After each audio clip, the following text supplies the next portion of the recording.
पंचायती राज व्यवस्था पर निबंध।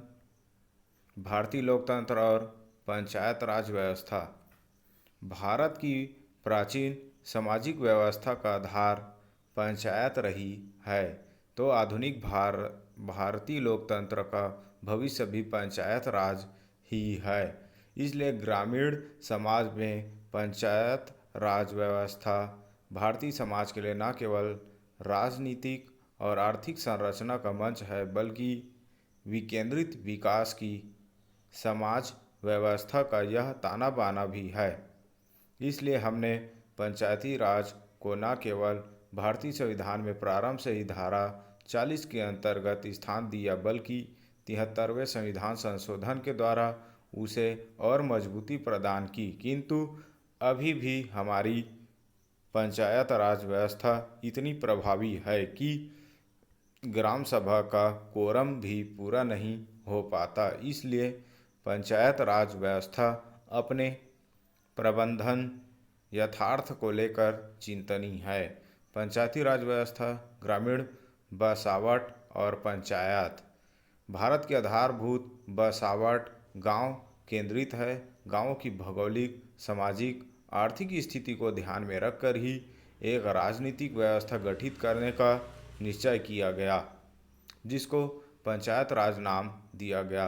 स्वतंत्रता प्राप्ति के बाद संविधान में यह प्रावधान किया गया कि राज्य ग्राम पंचायतों के निर्माण के लिए कदम उठाएगा और उन्हें उतनी शक्ति और अधिकार प्रदान करेगा जिससे कि वे ग्राम पंचायतें स्वशासन की इकाई के रूप में कार्य कर सके।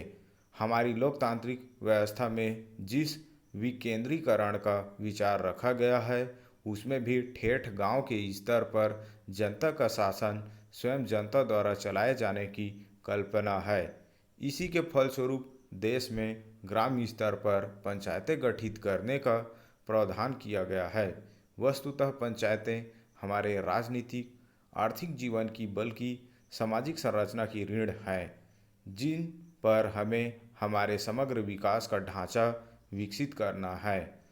पंचायत राज व्यवस्था इतिहास के झरोखों से ग्राम स्तर पर प्रशासनिक इकाई का अस्तित्व भारत में प्राचीन काल से रहा है, किंतु भारत में ब्रिटिश शासन की स्थापना पश्चात पंचायतें धीरे धीरे समाप्त होने लगी। स्वतंत्रता के बाद पंचायती राज पर पुनः ध्यान दिया गया तथा संविधान के अनुच्छेद 40 में यह प्रावधान रखा गया कि राज्य ग्राम पंचायतों के निर्माण के लिए कदम उठाएगा और उन्हें उतनी शक्ति और अधिकार प्रदान करेगा जिससे कि वे ग्राम पंचायतें स्वशासन की इकाई के रूप में कार्य कर सके। 1952 में सामुदायिक विकास कार्यक्रम और उसके बाद पंचायती राज की शुरुआत हुई। 1958 में बलवंत राय मेहता समिति ने पंचायती राज की स्थापना के लिए कुछ मूलभूत सिद्धांत निर्धारित किए, जिसमें ग्राम स्तर पर ग्राम पंचायत, खंड स्तर पर पंचायत समिति और जिला स्तर पर जिला परिषद गठित करने का सुझाव दिया। सबसे पहले राजस्थान और आंध्र प्रदेश ने इस योजना को अंगीकार किया। अब मेघालय और नागालैंड को छोड़कर शेष सभी राज्यों में पंचायत राज लागू है। वर्तमान में देश में लगभग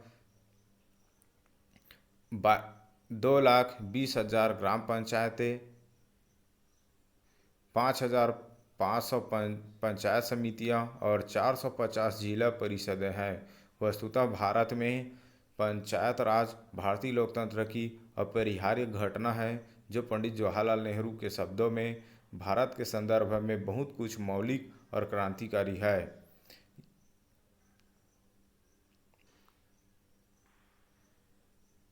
पंचायती राज की कार्य प्रक्रिया। पंचायती राज व्यवस्था से आम जनता में शासन के प्रति रुचि जागृत होती है। शासकीय शक्ति एवं कार्यों का ग्राम स्तर तक विकेंद्रीकरण होता है। आम जनता को राजनीतिक अधिकारों के लिए शिक्षित करती है। जनता एवं शासन के बीच की दूरी कम करती है। राजनीति की अन्य संस्थाओं, विधानसभा एवं लोकसभा के लिए जनप्रतिनिधियों को अनुभव प्रदान करती है। इस प्रकार पंचायती राज व्यवस्था लोकतांत्रिक व्यवस्था को विकसित एवं मजबूत करने की सहज स्वाभाविक प्रक्रिया है। दरअसल यह लोकतंत्र की पहली और आधारभूत राजनीतिक पाठशाला है। 73वां संविधान संशोधन और पंचायती राज व्यवस्था। यद्यपि पंचायती राज की उक्त व्यवस्था 1952 से 1993 तक कार्य करती रही, किंतु व्यवहार में पंचायतों को वास्तविक विकेंद्रित स्वरूप प्राप्त नहीं हो पाया। विकास एवं प्रशासन में जन सहभागिता नहीं उभर सकी। इसलिए 25 अप्रैल 1993 से 73वां संविधान संशोधन अधिनियम लागू किया गया, जिसमें यह निर्धारित किया गया कि ग्राम सभा ग्राम स्तर पर ऐसी शक्तियों का प्रयोग करेगी और ऐसे कार्य करेगी जो राज्य का विधान मंडल विधि बनाकर उपबंध करेगा।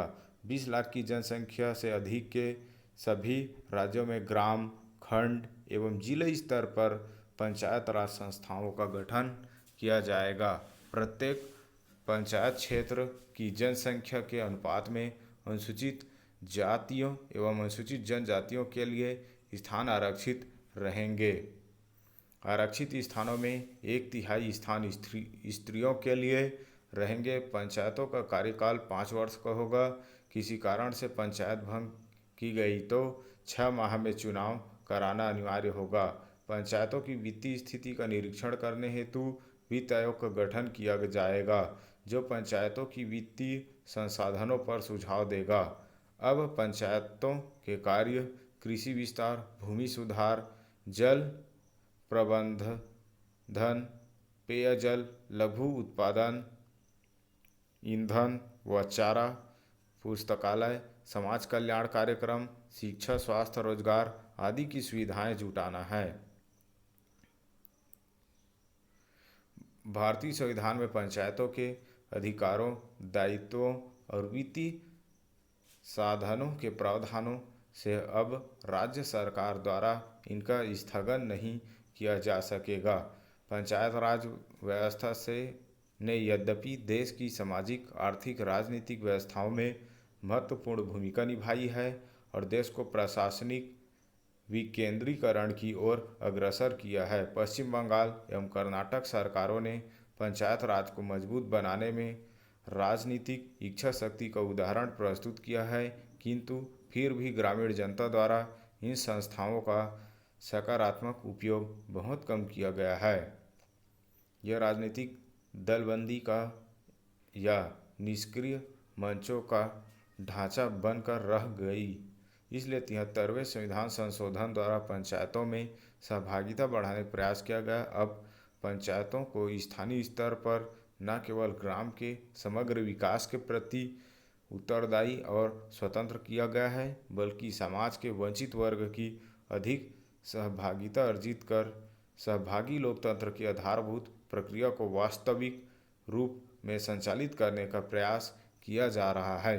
किंतु जब तक पंचायतों को राज्य के रहम पर जीने वाली औपचारिक इकाइयों के बजाय उन्हें स्वतंत्रशासी स्थानीय सरकार का रूप नहीं दिया जाता, तब तक आधारभूत परिवर्तन नहीं होगा। समाप्त।